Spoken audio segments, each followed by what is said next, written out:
Hey, what's up everybody? It's David McGill. Now, when I was working on getting my operating authority, one of the things that was kind of confusing to me was the different types of DOT numbers and the MC numbers and, all of that stuff. So now that I have it figured out, I'm gonna go ahead and shoot this quick video to hopefully explain to people out there who might be confused by the same thing.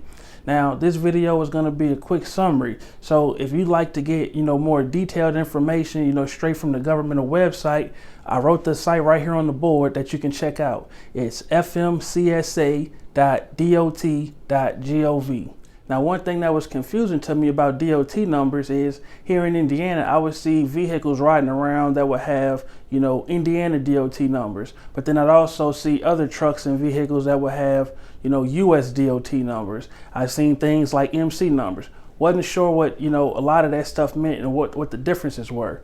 So right now, I'm gonna try to make a quick chart. It's probably gonna be a little sloppy. I'm gonna do it right off the top, but hopefully it'll make sense to you guys. Now, the biggest thing that I wanna break out to you guys is intrastate versus interstate businesses.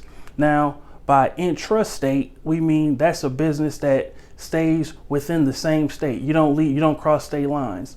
Now, interstate means you do cross state lines. So let's go ahead and put that on the board. Now, if you're a business that operates a vehicle that's more than 10,000 pounds, if the gross weight is more than 10,000 pounds, then you're gonna need a DOT number. Now, the type of DOT number you're gonna need is gonna depend on whether or not you're intrastate or interstate. Now, here in Indiana, you don't need a US DOT number. All you need is a state DOT number. So let's just say INDOT. Now, if that business, if you're gonna cross state lines, now you're talking about the federal level, so you're gonna need a US DOT number. Now, here's something that I think about state DOT numbers versus the federal DOT number. Now, one thing that I know is possible because I've done it with several of my clients, but if you require a state DOT number, I just go in and get a US DOT number. So let's say, for example, if I'm gonna be operating an intrastate business here in Indiana, well, instead of going and filling out the Indiana DOT papers, I can go and just get a US DOT number, a federal DOT number, and it will serve the same purpose as the state DOT number. Now, why would I do that? Well, if I ever decided to, cross state lines with my business, if I only had an Indiana DOT number, I'd have to then go back and get a US DOT number. But if I just get a US DOT number from the beginning, then, there's nothing for me to go back and get. So now I'm just gonna make a quick note of what weight the vehicles need to be in order to require a DOT number. So like I said, it's 10,000 pounds, if you're more than 10,000 pounds. Now, another number that was confusing to me when I first started was the MC number. Now, the MC number, that is the number that represents your operating authority.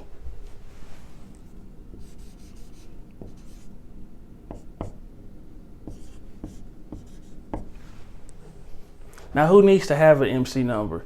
An MC number is required if you're gonna be engaged in interstate commerce, meaning you're gonna cross state lines and also transport property.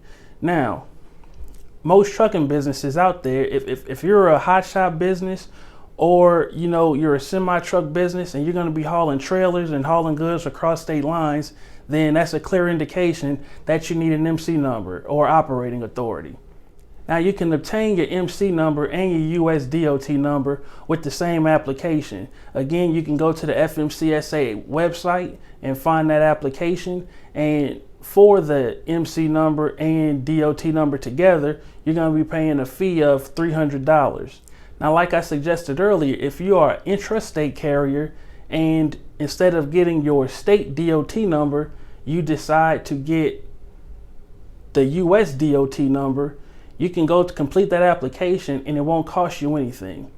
Now, when you complete that same application for your operating authority, where you're going to get your DOT number as well as your MC number, you'll end up paying $300 for that application. Now, hopefully that made sense to you guys, because I know I ran through it rather quickly. But like I said, if you want more detailed information on the process and the requirements, you can go to fmcsa.dot.gov to get more information. If you like this video, if you found it helpful, please give it a thumbs up. And if you have any questions over anything that I talked about in this video, just go ahead and leave a comment below.